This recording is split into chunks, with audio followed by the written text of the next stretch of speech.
Thursday night, Ballerina, the spin-off of John Wick, released. And I did make a video on it yesterday or Wednesday if this uploads Wednesday because my internet sucks. But I am making a ranking of all 5 John Wick movies.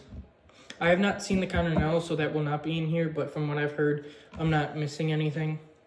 So this is the 4 John Wick movies and Ballerina. I want to try and keep this kind of short because I'm probably going to make this video again when the next 3 John Wick movies come out and more if there's any more. And I do have some things I need to get done. I want to get done today. So let's start. I got a couple snacks because right here is bothering me. Chewing helps. I don't know why it's bothering me. It started bothering me like 5 minutes ago. It sucks. But at number 5, in last place, is John Wick 2. Yes, John Wick 2, the one that people put towards the top most of the times. I still really like the movie. It's not that I hate it. It's just that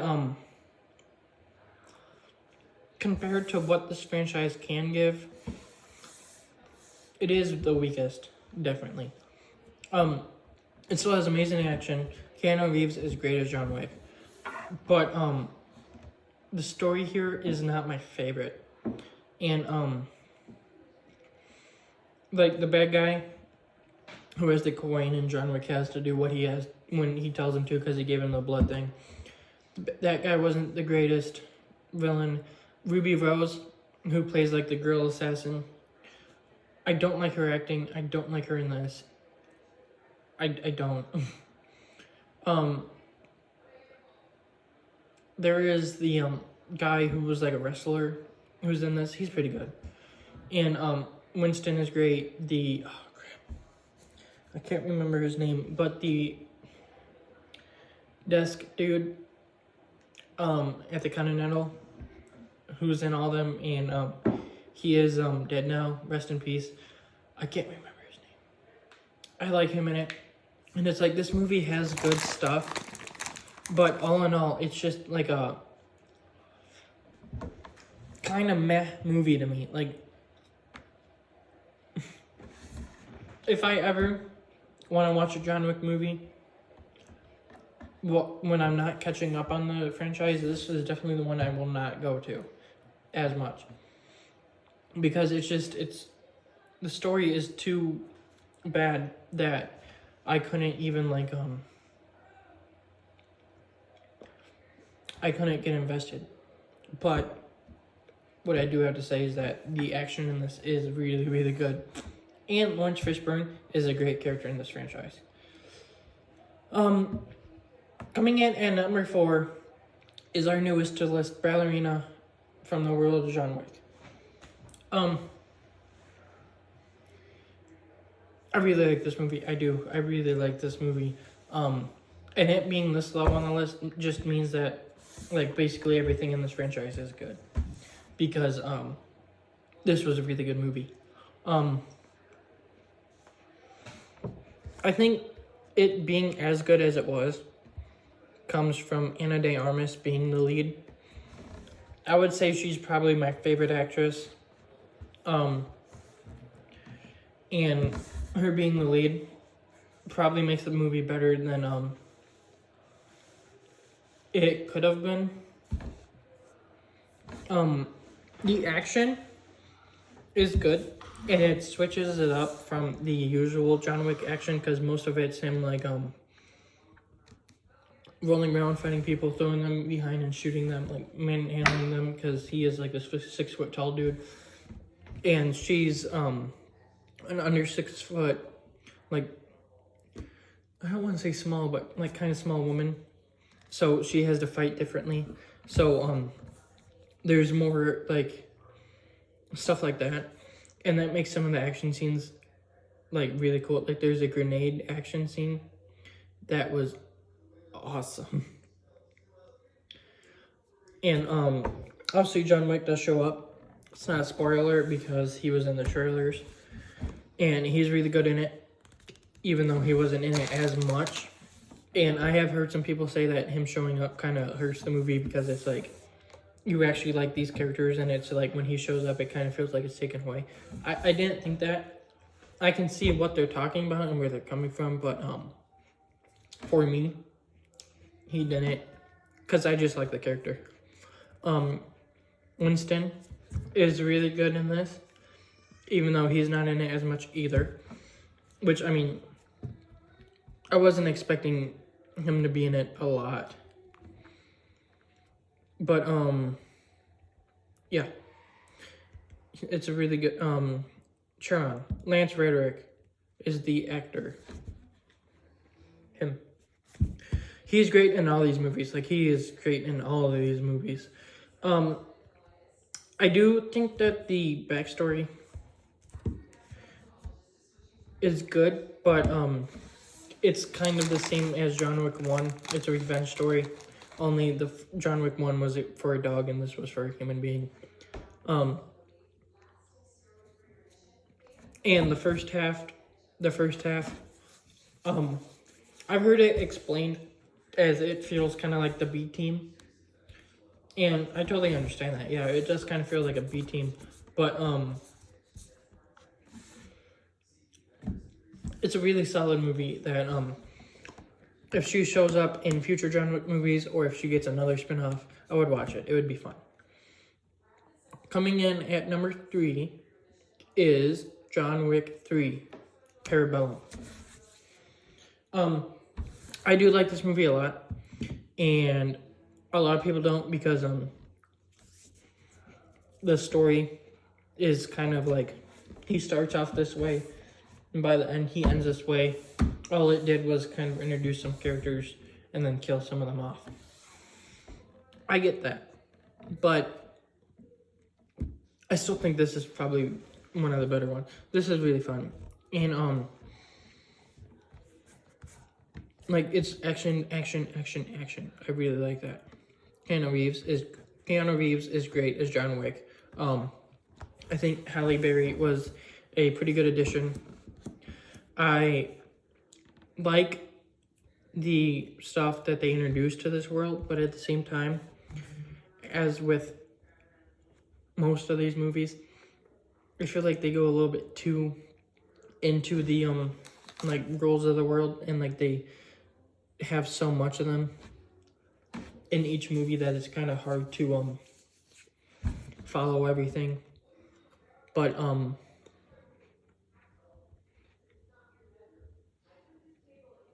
I really like this movie, and the ending where it's gunfights in the Continental, and it goes on for a long time, and it just keeps building and building until like the final shot.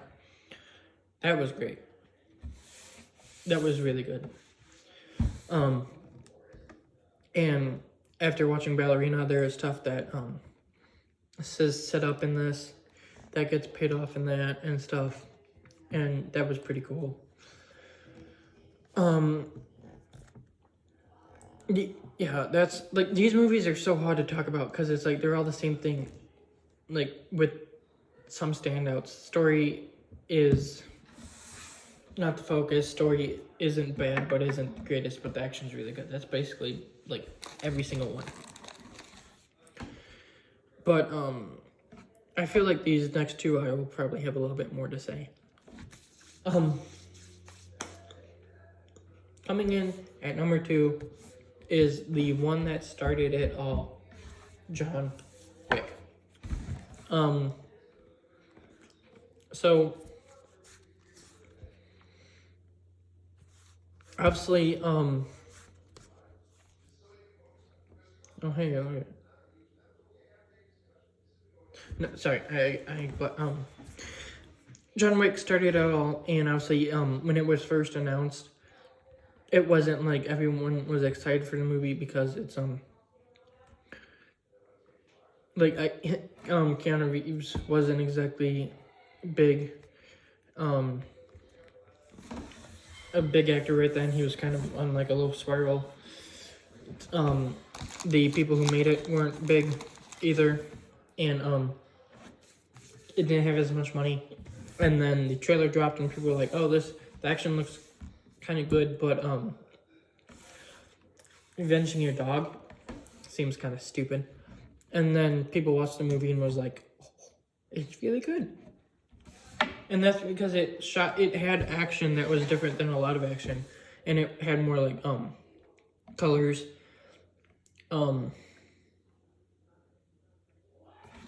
like stylized and stuff. And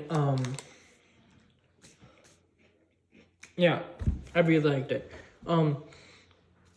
The plot does sound kind of stupid, but when you watch the movie, you understand it, and to a degree, a good chunk of degree, for me at least, it's like, I understand, and I actually support what you're doing, dude. He killed your dog.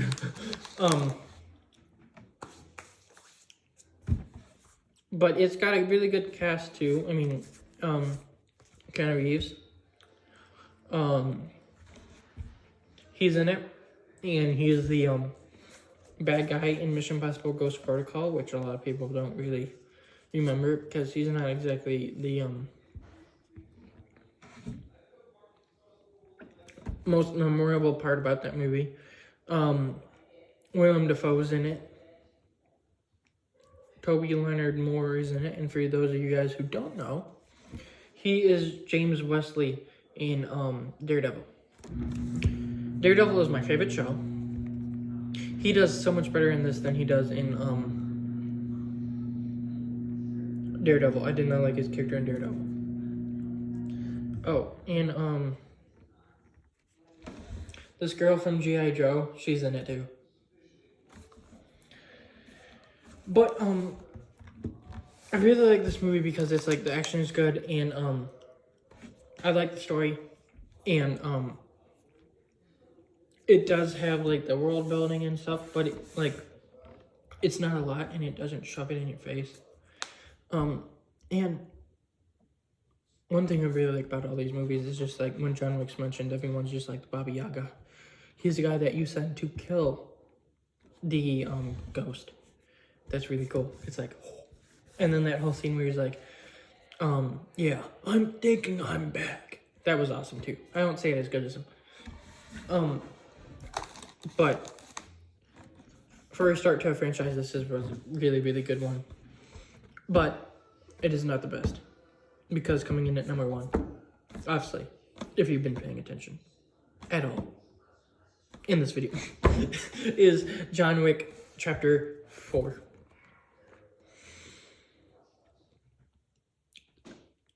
It was really, really cool. It was really, really, really cool. They just made it so cool. The action is great. It's almost non-stop action with like little scenes here and there to give you a cool down.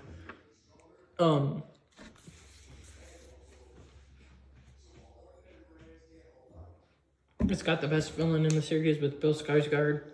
I had to think about that, but he is I can't remember his name, but the guy who's getting the spinoff,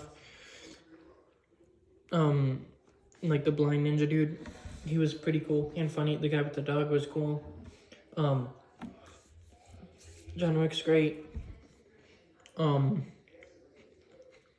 The action is top notch. It's like awesome. Like there's a scene where it's like overhead, and it was really cool.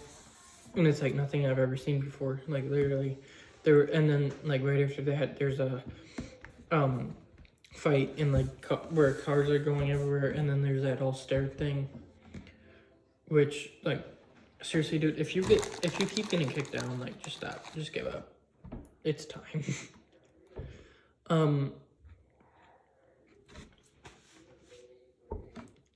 This is a movie where John Wick talks the least amount, and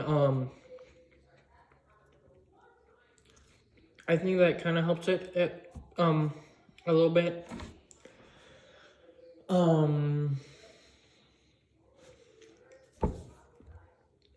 What am I missing? The ending is good. I know he's not dead, but it's at the same time, it's like, it's kind of hard not to believe that. Sharon, Lance Reddick, the receptionist, dude, I don't know what the word is. He dies in the, like, his character dies in this, which is like, rest in peace to both of you. And all in all, it's like it's just a solid action movie. But it's not perfect. I do think it's kind of long, and I don't know if any of these movies will ever be perfect, because there's just other action franchises that I think are better. Like, but still, all in all, really solid movie. Really solid franchise. I don't have much to talk about them, like, when I do talk about them, because it's they're all like the same thing, so it is hard to talk about them. But yeah, they're all really good, and I think watching them was definitely worth it.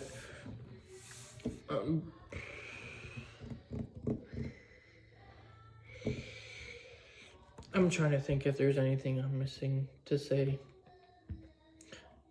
I don't think there is, but I could be wrong, because I'm wrong a lot of times. But yeah, I don't think I have anything I'm missing. This franchise is pretty good, and I'm excited for John Wick 5. I'm excited for the Ninja Guy spinoff, even though, like, I'm excited but not hyped, if that makes sense. Ballerina 2, if that happens, that will be exciting too. But I think the one I'm most excited for is the animated movie. I don't know why, but I feel like that's gonna be cool. Like, really, really freaking cool. But that's that. 5 movies and a TV show that I haven't watched yet, that all came from a original movie that no one thought was gonna do well, about a guy avenging his dog. I hope you enjoy this review. Tomorrow, I think tomorrow, which is Tuesday, if not Wednesday, I will have a review for The Life of Chuck, starring Tom Hiddleston. And then this weekend, How to Train Your Dragon, Materialist with Chris Evans. And then later in the month is F1. And there's a very, very, very, very small chance that I watch 28 Years Later. And then July is going to be packed with Jurassic World, Superman,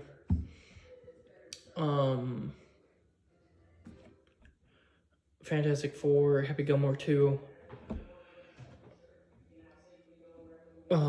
probably some others. And then August has The Naked Gun, which I'm excited for.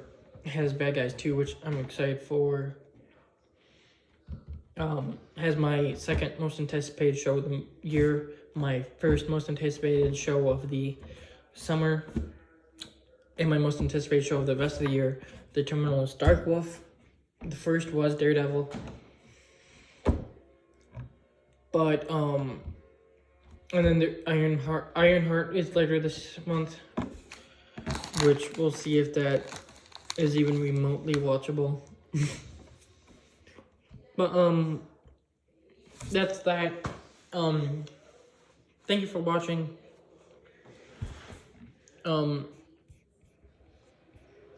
And yeah, just keep watching and enjoying movies, people. They're great.